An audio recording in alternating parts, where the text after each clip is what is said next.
So in this segment, we're going to be talking about the extremely serious consequences if the UK disapplies parts of the Northern Ireland Protocol. So this is according to Sinn Féin. Mary Lou and Michelle O'Neill, they went to Brussels recently, and these are some of the things that they talked about. So Sinn Féin leader Mary Lou MacDonald has said the consequences would be extremely serious for Ireland and Britain if Boris Johnson proceeded to disapply sections of the Northern Ireland Protocol through legislation, which is expected next week. And this article from the 1st of June, we're still waiting for that legislation to come out. Johnson just about surviving a vote of no confidence. So again, we're kind of waiting to see what happens here. She said such a course of action would warrant a firm response from the European Union and the United States. And she doesn't mention the United States a fair bit in this kind of article, or at least she mentions it when she went to Brussels, that they are very much, Sinn Féin are very much willing to get the Americans involved in this, because I think the only way the UK will actually come to our senses if the Americans tell us, like, look, you do this and it's going to be a trade war with us as well. MacDonald was speaking ahead of a meeting with European Commissioner Šefčovič in Brussels alongside Sinn Féin Vice President Michelle O'Neill. If Johnson persists and he insists on disapplying the protocol and sections of it, that calls into question the withdrawal agreement in its entirety. Again, that would be quite an interesting one if the withdrawal agreement was put in jeopardy, but I think that one would be fine. But with the protocol, we are risking a lot here, and she does talk a lot about the Good Friday Agreement.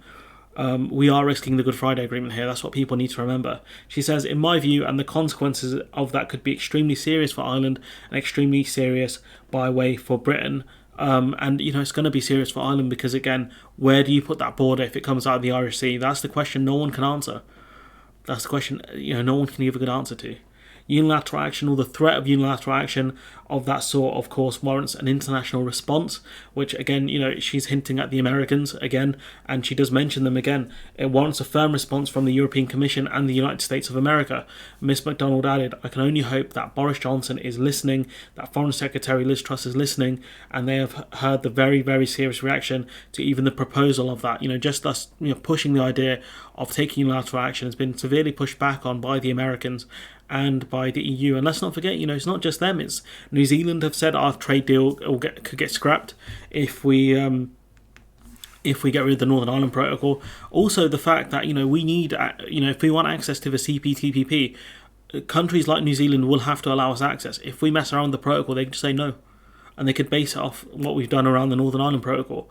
You can't mess around when it comes to international institutions. That's for sure, and the CPTPP is one of them.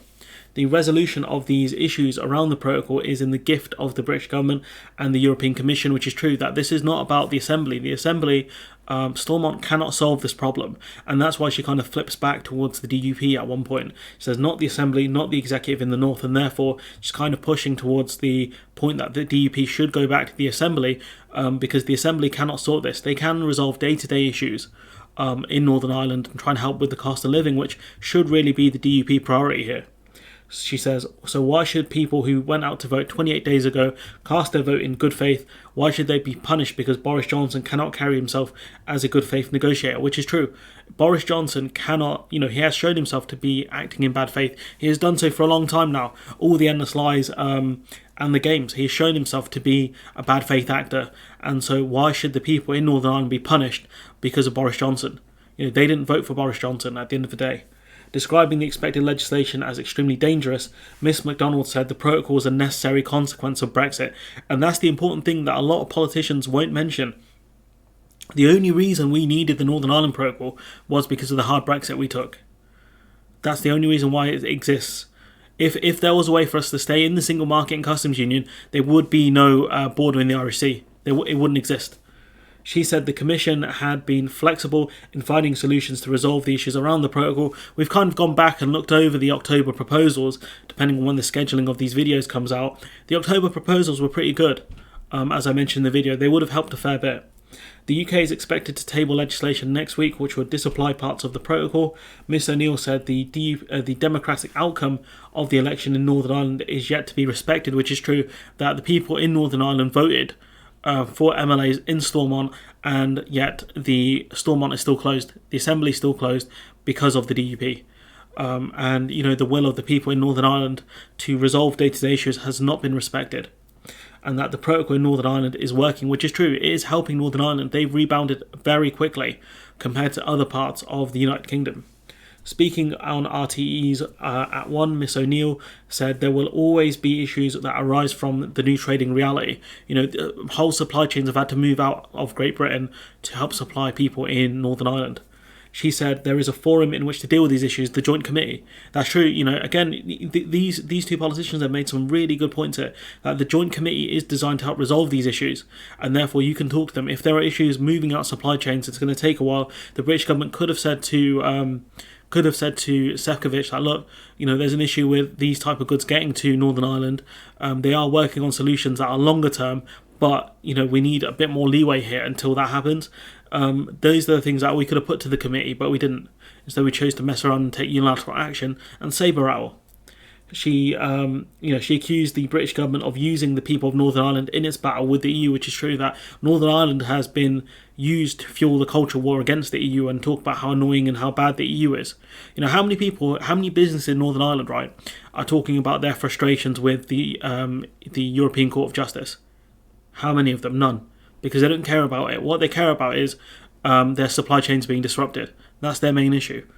She says we're missing out the political uncertainty, the economic uncertainty is all brought onto us because there will be a lot of businesses willing to invest in Northern Ireland because Northern Ireland has access to two markets. It's very unique in that sense. It has full access to Great Britain in terms of exports and full access to the EU in terms of imports and exports. It's in a very unique position. It has the best of both worlds in a sense. The only thing that's kind of damaging is the imports from GB to NI. But if they move the supply chains, if Stormont was open and the relevant party said, look, we're going to do our best to help businesses out, but we're going to try and help invest in these businesses to move their supply chains out of Great Britain and into other EU and get the stuff from other EU members, that would help Northern Ireland to no end. Every time they achieve some flexibility, they pocket it and move on and move the goalpost. Miss O'Neill said it's absolutely 100% true that every time we get something out of the EU, when we took unilateral actions and the EU threatened legal action, then paused it because they wanted talks to continue, we didn't do anything apart from there. The EU froze legal action. That was a concession on their part, and then nothing happened on our side. There was no concessions from us, and that's a big problem. Mr. Martin, Micheál Martin, the Irish Taoiseach, said it was undermining stability in Northern Ireland, all of this stuff around the uncertainty around the protocol from the British government. He said intensified engagement and political commitment with the commitment the EU and UK possess can deliver outcomes responding to the genuine concerns of the people in Northern Ireland. And if there are specific issues around goods, that's one of the things where the UK and the EU can work together to resolve them as best they can. But the simple fact is, let's not forget the sausage wars, which ended really quickly when the UK took unilateral action and the EU did nothing about it. Those ended real quick. So those are the things that can happen. However, the UK needs to stop playing games here. I don't know how much goodwill is left in the EU. It's not looking too good. But, now that Sinn Féin are the biggest party in Stormont, they will be very much undermining the British arguments of the protocol isn't working because Sinn Féin have very much gone on a speaking run of the protocol is working. Yes, there are issues with it, which you need to fix, the British government need to fix, working with the EU. However, the protocol is shielding Northern Ireland from a lot of the problems, and that's very much the opposite of what the DUP were saying. So when the British government, when Liz Truss starts talking nonsense, Sefcovic can say, well, the parties in Stormont have said otherwise, so where are your facts? Where's your evidence? But anyways, look, I'm going to leave it there. Let me know what you think in the comments below. Like, comment, share, subscribe, support the channel on Patreon if you can, and hopefully I'll see you in the next one.